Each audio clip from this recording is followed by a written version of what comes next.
okay? In 1886, right across the street where that gazebo stands, over 6,000 people gathered there to buy plots from Ballinger.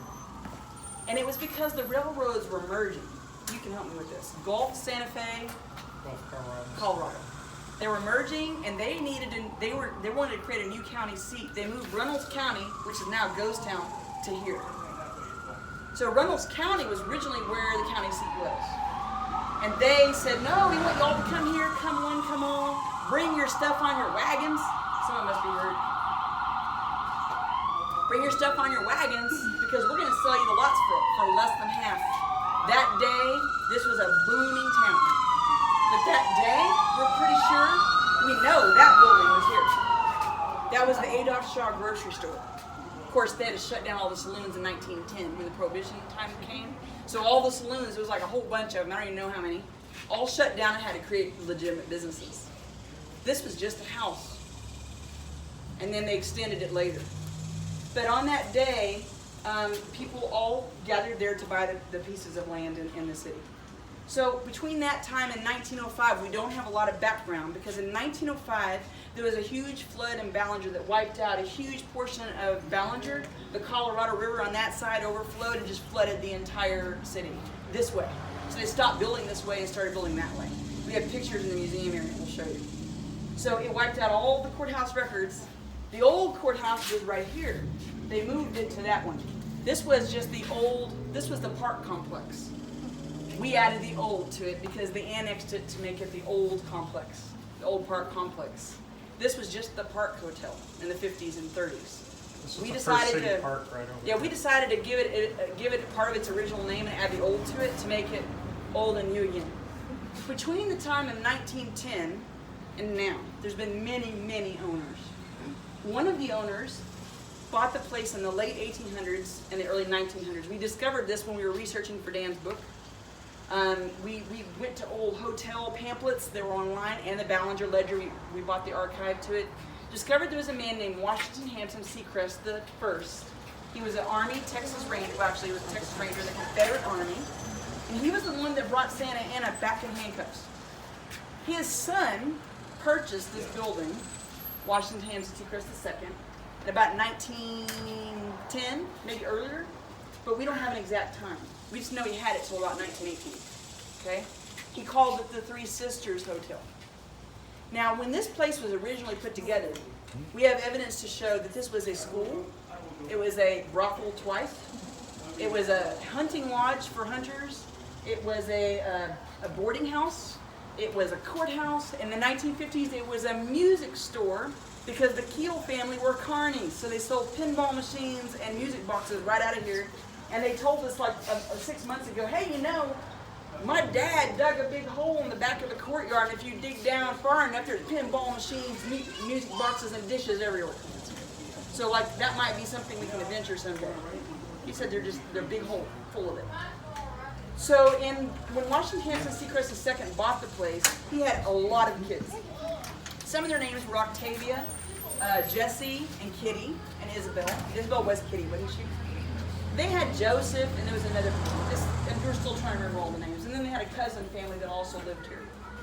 So when they moved in, they made it a hotel business. So we have records that show us the Three Sisters Hotel, and it was just a 2-story house. Okay, and they had it for a little while. In 1918, we know that the building was sold to Mrs. Jack Roach, and then the following year to Mrs. J.B. Roach and her son Dennis. We believed it was a brothel both times. When it was sold in the 1920s, 1922, that's when it was sold to the Keel family, who owned this for almost 5 generations. 100 years worth of family lived in this building off and on. In the 70s, they had moved and came back. To give you an idea of a little bit of the history, John and Virginia Keel had 11 children. 2 died at a very young age. And then one, Willie, moved with his wife into Winters to the ranch. The other 5 kids moved in with him here. They were Helen, Jenny, Iona, Lola, and Gertrude. And then they had the 2 boys, Rice Marriott and Tex Pruitt. Tex Pruitt, Keel. So we named the rooms after this family to honor them, to live as part of the hotel forever. So we have Helen's Azaleas. We have Jenny's Honeysuckle Suite. We have Iona's Oleander Suite. Rice Red Room, which is now the brothel room because Dan just had to have a brothel room. We have the Preston's Parlor, and we have a whole ghost story for that. Preston is a grandson of Jeanette, and he's in his 20s, and he lives in San Angelo. We have the Pruitt Wildflower Room. It was named after Tex Pruitt Keel. And then we have a new room that we won't have ready until probably next year called the Crisco's French Bordello. It's going to be so gaudy, it's ridiculous. Baby blue and gold, just everywhere. And we have other rooms we're working on, but this is going to take us 30 years. You know, maybe we'll hit the lotto, get it done faster, but for now we're doing a pretty good job of keeping it up. So now, in order to keep the history alive, we're trying to restore the building with ghost hunts, events, and just fun things with the gift shop. And we're just trying to keep it alive and keep working on it. You're to make supporting this place by being here. You are what makes this place go. And we wanted to thank you for being here and thank Chad for being here because he's awesome. And we feel like we made true friends. They're amazing people. Amazing people. We are blessed. We're blessed to have friends like you. We're blessed to have Ballinger appreciate us. And we're just blessed for all of you. So that kind of gives you a rundown of what you're going to be doing in there. There's a lot of people, a lot of owners that have been back and forth. In the 1970s, Iona had one child. Iona, that's one of the girls. Her name was Juanita. She married a Navy man named Jack. Their last name was Crisco. So it was SC Jack Crisco. They were married, and they were all over 40 years in the Navy. They moved back to Ballinger in the 1970s or so and reclaimed their family home. They repurchased it. So then they moved their 4 children in. April, Franklin, I don't remember the other guy's name, and Jeanette. Okay? The hotel passed hands from Franklin to Naomi, which was the wife of RM. And she was in a wheelchair because she was arthritic, and when RM died, they passed it to Franklin. Franklin then passed it to Jeanette. Jeanette Finley Trueheart was the one that owned the building. She was a bartender, florist, and gourmet cook. This place was a restaurant as well, okay? It's crazy. So she got to the age where she couldn't handle it anymore in her 60s. So we gave her 2 years to get her stuff out. 2 years. Let her keep her stuff here for 2 years. Last summer was when she finally got everything out. So we still keep in touch with her because we're still, doing the thing with the hotel with her. But we keep in touch with her family. She moved her 4 kids in. Jeanette did. They were, let's keep going. Christine, John Michael, and John Daniels, that's the toy room now. Michael's room was the Bonnie and Clyde room that we're working on. And then Christina. Christina is the one that had 3 children. She had Preston, Felicia, and Priscilla. Priscilla, Preston, and Felicia. All P's. They moved in. They have stories for that. Priscilla, when she was in her 20s, early 20s, she got hit by a car, and I can't be more graphic than this, but she got smeared all over the road. She had brain damage. All of her body was crushed from this portion down, and she had severe medical problems for the rest of her life. Last summer, she passed away in her late 20s. And we didn't know it at the time, but Preston's Parlor was a place that her sister Felicia, and Preston would argue over. And they would argue over that room. We named it after Preston, so she was probably pissed at me, right? The day that they had her funeral, Dan was upstairs in the red room. He was working on fabricating the door because some crazy guy, Johnny Keel, from 50, 60 years ago, they left him here by himself, and he was senile, and he took the doors off and sold them to people. So he's up there trying to fabricate the door, and he hears noise. He's like, hello? We have Wi-Fi cameras that Haunted Space has put in. So he turns on the video camera. He's like, hello, is anybody out there? He's all by himself. He hears noises. He hears talking. And then he walks out and nothing, and he goes back to the red room to keep working on it.